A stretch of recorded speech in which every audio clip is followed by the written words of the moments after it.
So let's take a look at the Duet as it comes out of the box. You can see everything is very neatly packed in a foam box.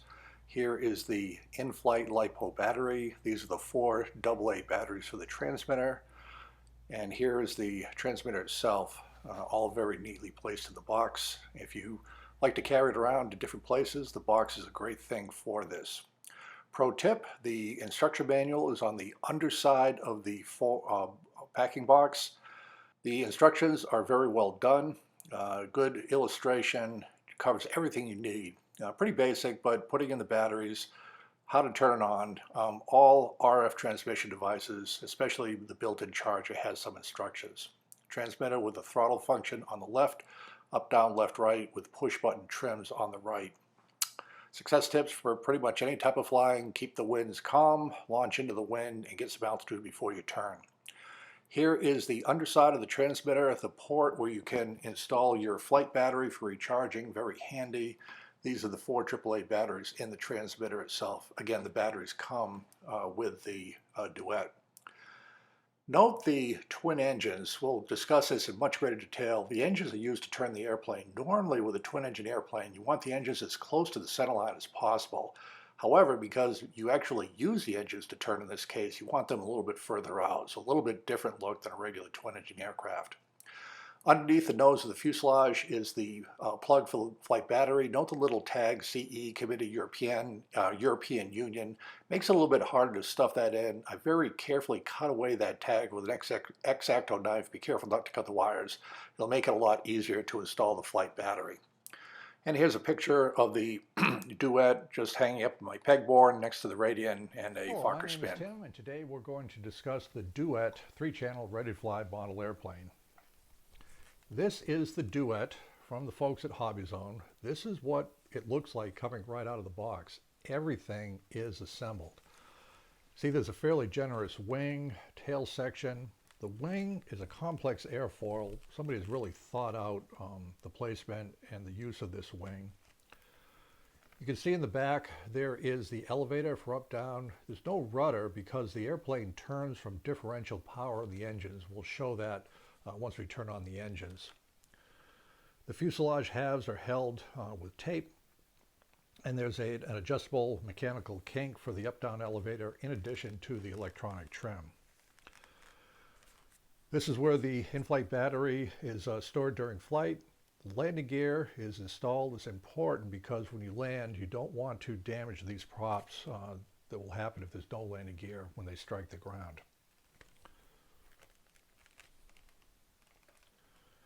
This is the transmitter that comes with the plane.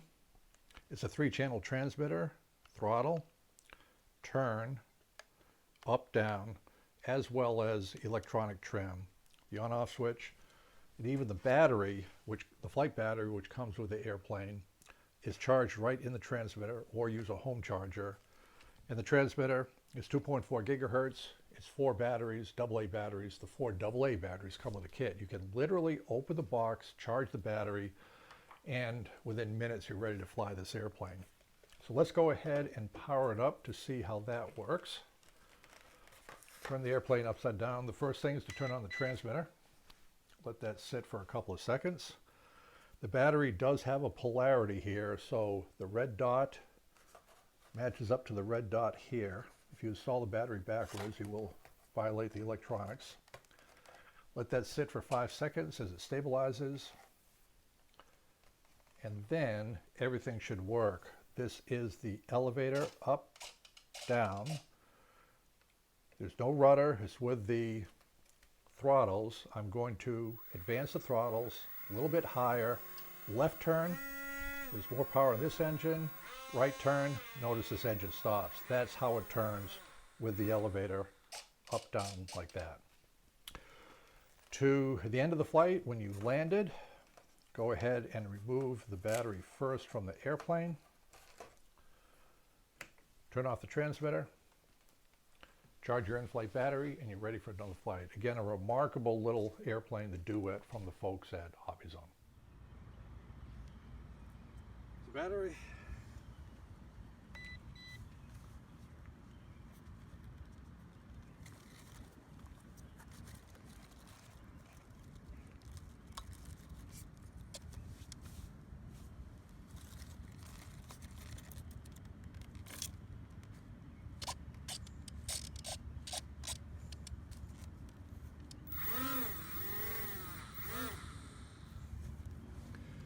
All right, let's give it a maiden flight. So here we are in the first flight after a very nice hand launch by my lovely wife.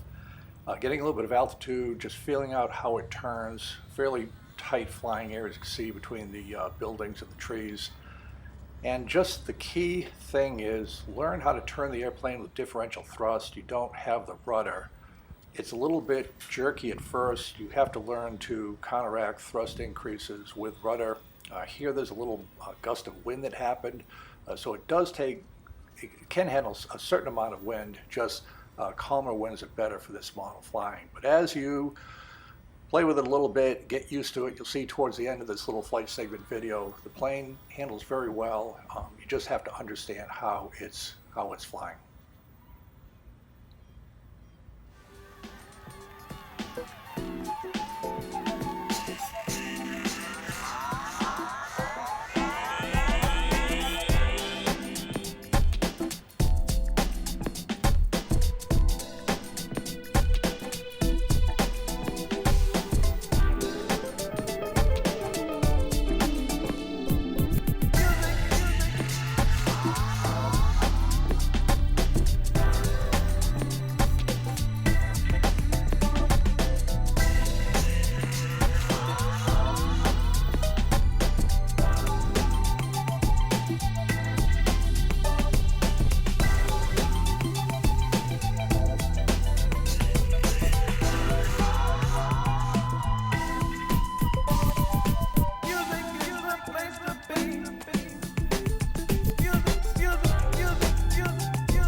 Okay, so we just finished our first flight with the Duet.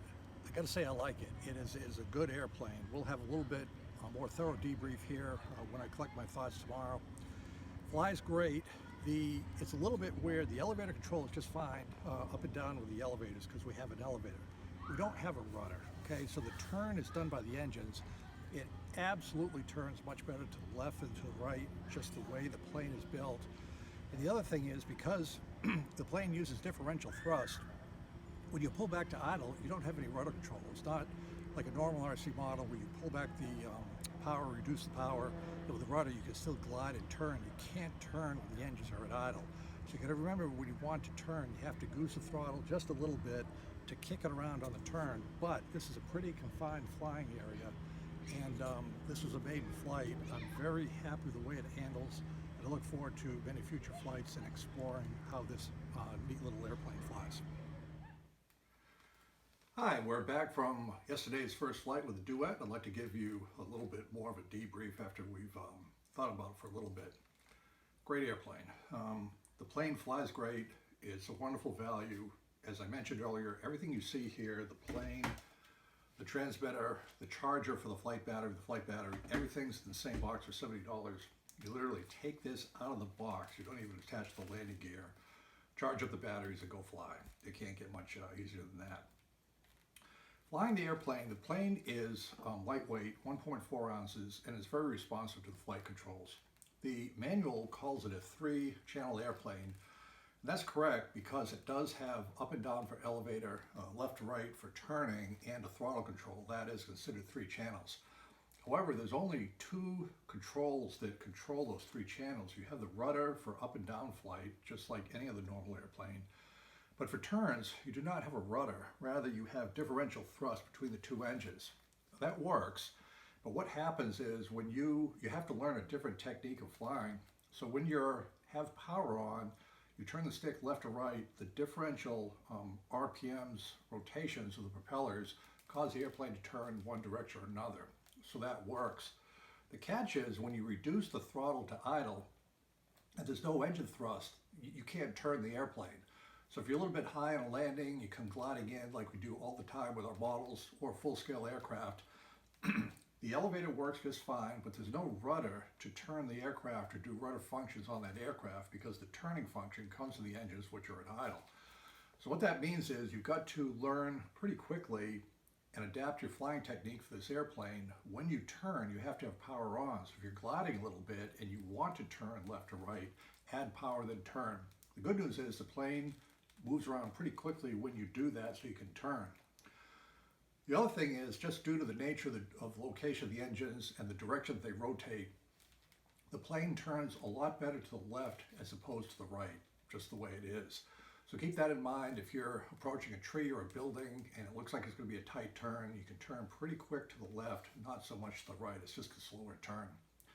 And also I found a technique is if you really want to do a quick turn, advance the throttles quickly, get a lot of power, turn it, and that'll turn it one way or the other.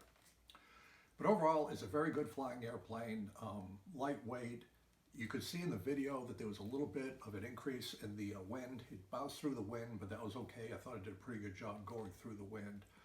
All in all, just a great value for what you get. It's a fun little airplane. It flies different. Any airplane you fly has unique flying characteristics. This is just one of the characteristics of a plane with no rudder and differential thrust. I look forward to taking this with me to the flying field on calm days, doing additional flights, just exploring further its flight characteristics. It's a cute little airplane and just all in one, but a little bit different technique for turning it that you just have to understand. That's the way this plane is built. So again, $70 for everything, the Duet. I've read reviews, it's 2020 right now. I've read reviews as far back as 2013, so it's a long-term aircraft. If people are buying it for this length of time, that's a good sign. I highly recommend it for anybody for their flying fleet, and good luck with your flights with the Duet.